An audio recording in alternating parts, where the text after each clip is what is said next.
Halo semuanya, kembali lagi bersama saya Johan di Juna Trading ID. Jadi pada kesempatan video kali ini saya akan bahas kembali untuk update dari pergerakan GBP USD ya, dimana kalau kita perhatikan untuk hari ini GBP USD juga mengalami kenaikan yang cukup banyak dan saat ini dia sedang berusaha untuk menembus area supply zone-nya di 4 jam ini ya, di yang time frame 4 jam ini. Di level harga 34.265 sampai dengan 34.499. Ya, kita lihat di sini bahwa si GBP USD ini sempat menembus area ini namun gagal bertahan di atas sehingga dia harus turun lagi ke bawah.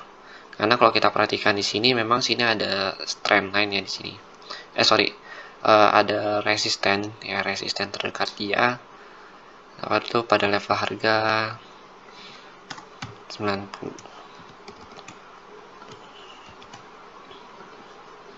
Oke, di sini pada level harga 34.590. Jadi memang ada resisten di daerah sini sehingga si GBP USD ini cenderung tertahan lalu turun lagi ke bawah. Oke, ini daerah sini garis merah ini. Ya, di sini saya menganalisa GBP USD dengan menggunakan time frame 4 jam. Supaya pergerakan si GBP USD ini juga lebih akurat ya. Kalau kita perhatikan di time frame 4 jam ini memang untuk si GBP USD juga lebih akurat pergerakannya. Nah, kita lihat di sini ya. Setiap dia mengenai level yang ada atau setiap dia mengenai area supply dan demand yang ada, ya dia itu langsung mereaksi atau dia langsung berbalik arah ya. Di sini kita bisa lihat nih. Dia kena, turun, naik. Ya, di sini juga dia kena, turun, naik. Jadinya memang kalau misalkan kita mau analisa dengan menggunakan time frame yang lebih besar, yaitu otomatis akan menghasilkan kualitas trading yang lebih baik lagi ke depannya. Karena semakin besar time frame yang kita gunakan, itu juga akan semakin baik juga hasil trading kita. Bedanya kalau kita menggunakan time frame yang lebih besar ya, itu kita menunggunya itu lebih lama ya, kita tunggunya itu bisa sekitar berjam-jam ya, atau sekitar 2 atau 3 hari ya, mungkin paling lama itu 3 hari karena kan dengan kita menggunakan time frame 4 jam ini memang akurasinya itu lebih besar ya, semakin besar time frame itu akurasinya semakin besar dan gaya trading kita atau sekali kita melakukan open posisi itu juga akan lebih lama ya, jadi jatuhnya emang swing trade ya.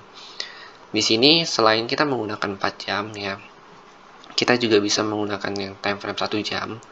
Nah, kalian bisa perhatikan di sini setiap harga mengenai area di supply atau demand-nya ya. Kalau yang saya tandain warna merah ini, merah transparan ini adalah supply dan demand di 4 jam. Kalau yang warna biru ini ya, itu adalah area supply dan demand di time frame 1 jam. Oke, kalau kita perhatikan si GBP USD sempat sideways di area demand ini nih, di area demand pada level harga 33.927 sampai dengan 34.058. Nah, saat ini karena dia masih belum bisa menembus area 34.590 ya, dia tembus dia turun lagi ke bawah. Kalau dia gagal ya, kalau candle yang ini gagal untuk naik, ini kan ada momentum candle nih. Yang merah ini namanya momentum candle. Jadi kalau candle yang ini sudah 3 kali naik tapi dia gagal close di atas candle yang merah ini ya, maka momennya itu kita lebih cenderung untuk melakukan aksi sell dengan target terdekat kita ya. Dengan target terdekatnya itu ada di supply area demand area ini juga nih ya. Demand area ini di level harga 33.927 sampai 34.058. Ini adalah area sell take profit terdekatnya. Kalau misalkan dia sudah menembus area trendline, ini kan dia masih terpaku di trendline ya. Kalau kita perhatikan ya, dia masih terpaku di trendline ya, setiap kena trendline dia naik ya. Jadi selesai di sini ya, selesai di sini nih, dia itu naik ke atas ya, seharusnya. Kalau misalkan dia masih patuh terhadap trendline-nya, tapi kalau misalkan dia udah nggak patuh terhadap trendline-nya, karena kan kalau kita lihat juga area supply zone yang di 4H ini juga cukup kuat ya. Kalau kita perhatikan di 34.000 ini cukup kuat, dan baru dicoba tembus sama dia hari ini juga. Itu masih ada kemungkinan besar dia untuk pullback lagi ke bawah ya, dia akan melakukan retest. Lalu dengan target price kedua itu kalau kita melakukan aksi sell itu ada di level harga 33.000 nih, 33.547 sampai 33.740. Nah, itu kalau misalkan kita mau sell. Kalau misalkan kita mau buy ya, kalau misalkan kita setup mau buy, jadi ya maka kita bisa menunggu di sini ya.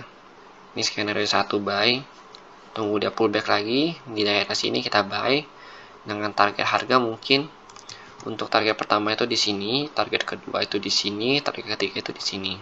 Itu untuk buy. Ya, target pertama itu ada di 34.590, target kedua itu 34.730, atau di target ketiga itu ya, atau paling tingginya itu dari 34.851 sampai 35.043. Jadi kalau misalkan kalian mau melakukan aksi buy or sell ya, saya di sini hanya merekomendasikannya aja, tapi bukan berarti kalian harus mengikutinya, karena tetap keputusan untuk melakukan aksi buy atau sell itu tetap ada di tangan kalian. Di sini kalau kalian mau melakukan open posisi ya, kalau kalian mau melakukan open posisi, pastikan ada konfirmasi candle terlebih dahulu. Jadi kalau misalkan kalian masih belum menemukan konfirmasi candle, ya usahakan jangan melakukan aksi open posisi, karena itu sangat berbahaya untuk akun trading kalian masing-masing. Lalu utamakan money management dengan sebaik mungkin. Dan kalau misalkan kalian belum tahu apa itu konfirmasi candle ya, dan beberapa teknik trading, itu kalian bisa search aja di video edukasi di Dunia Trading ID, itu sudah saya siapkan juga di sana. Itu ada cukup lengkap ya, nanti akan saya coba update kembali di hari Minggu untuk video edukasinya, akan saya tambahkan kembali. Oke, jadi mungkin sekian dulu penjelasan saya mengenai CGBP USD ini. Jadi overall memang CGBP USD ini memang masih mengikuti mapping yang ada. Jadi mapping yang kemarin itu juga masih bisa digunakan dengan baik untuk beberapa hari ke depan. Nanti akan saya coba update kembali mappingan di channel Telegram Dunia Trading ID. Oke, terima kasih dan sampai jumpa pada video berikutnya.